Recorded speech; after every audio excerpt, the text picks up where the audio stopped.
Hello, Gin Schwimmer here. Welcome to today's vlog. You may have noticed that two vlogs appeared today. You know what happened? I recorded one vlog 2 days ago that was supposed to be posted yesterday.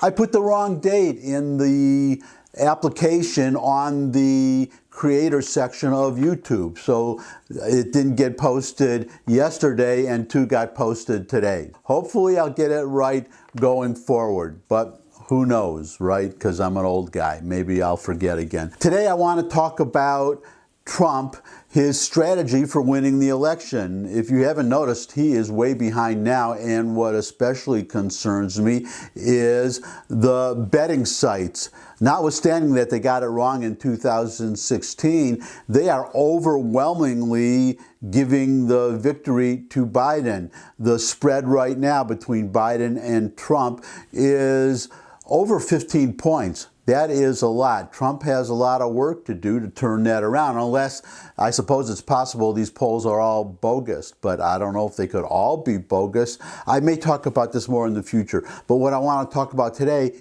actually, I just saw Trump in the Rose Garden. He was appearing with the visiting president of Poland. He took questions and he mentioned the 20 worst cities as far as crime and riots being all Democrat-run cities. He mentioned that again today.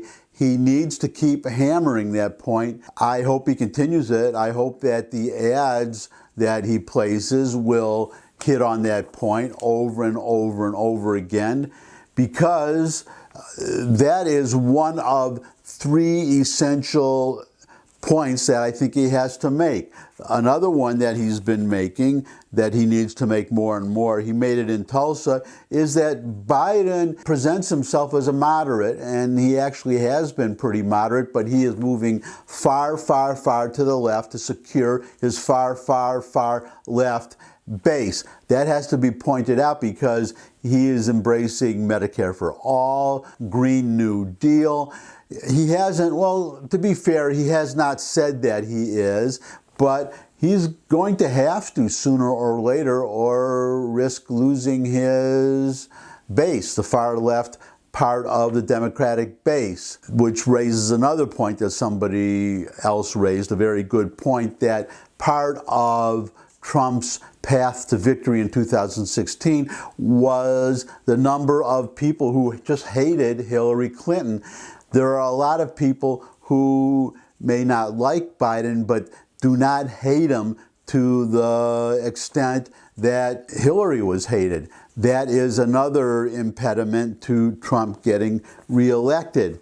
Now, I want to point out another thing that he has to do. Well, actually, there are more than one thing that he has to do. I have to mention something else. I don't know how much it's in his control, but it really is the economy this time. The economy has to be good. If you look at these betting sites, Trump was comfortably ahead until coronavirus and the economy tanking because of coronavirus and having to shut down the country. He is being blamed for the results of both of those things. That accounts for his, well, we'll have to say plunging, I mean just really plunging poll numbers. Hopefully now that the country is starting to open up, the economy will improve. It really did well last time, which is another risk that he is taking, because in Tulsa he said that the economy is recovering and it's going to be fantastic the rest of the year. He better be right, because if he's wrong, then he's going to have egg on his face, just like he did after Tulsa, where he was predicting, or his campaign people were predicting, a large turnout, and instead it was a disappointing attendance. On the other hand, over 7 million, I think up to 9 million people watched it online. The problem for Trump is that the media are not reporting that. But at the end of the day, it may not matter. There may be a silent majority out there that, well, almost 9 million people, around 9 million people all told, watched him online. So if those people get out and vote, then we're talking about betting sites and polls being wrong again. We'll have to see what happens.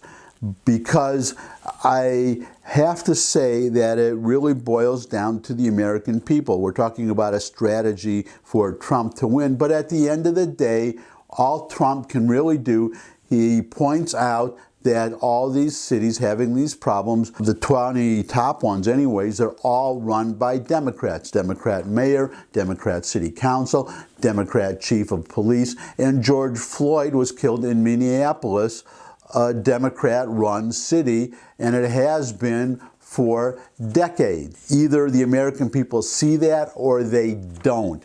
Either they see the failures of liberalism or they don't. Either they see that what the Democrats are doing is not working and it gets bad enough that these Democratic cities, as happened in Wisconsin and Michigan, Democratic states I should say, will see things get so bad that they'll vote for a Republican. If not, then they're just going to have more of the same in New York City, and that is another possible vlog, a future vlog, that it may be too late for New York, that New York may be beyond the point where it can be saved, which will make me very sad because, as I mentioned in the past, I lived in New York for 40 years. It got so bad that I had to leave.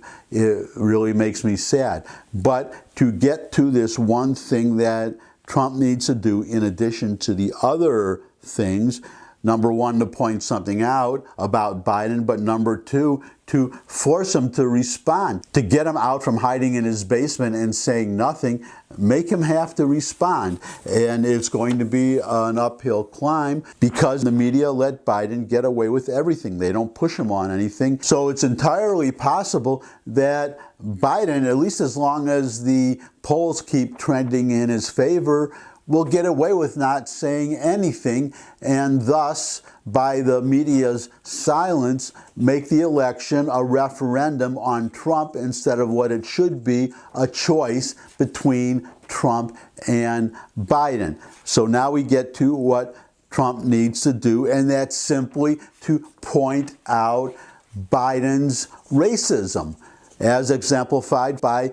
this headline. Biden voted to protect segregated private schools' tax-exempt status. Joe Biden voted to allow racially segregated private schools to keep their tax-exempt status in the late 70s, a stance that put him at odds with the Carter administration and drew criticism from civil rights groups at the time. Biden was among 54 senators who voted in 1979 to keep the, quote, Dornan rider, unquote, a provision that barred the IRS from revoking the tax-exempt status of segregated private schools, sometimes called, quote, white flight academies, unquote, that had appeared in the wake of the Supreme Court's 1954 ruling integrating public schools. And that is just one example. Well, maybe in a future vlog, I don't want to make this one too long. I am not going to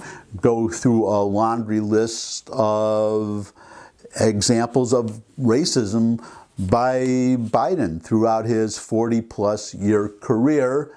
I am just going to say for now that they are there, they are not hard to find, and Trump deserves to lose if he cannot point that out, if he does not point that out, because Trump is being called a racist. He's got a solid record to run on as far as race goes.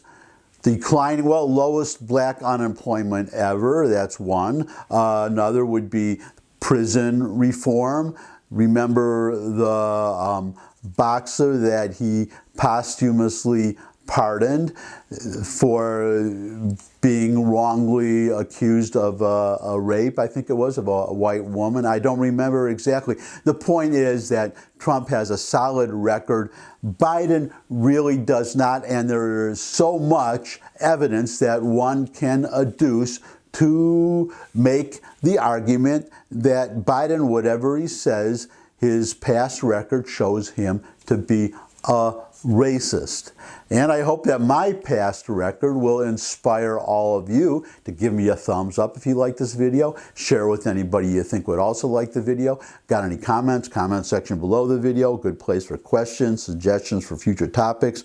I really love getting subscribers, so subscribe. But most of all, come back and see me again. I look forward to seeing all of you again. And until I do see all of you again, bye.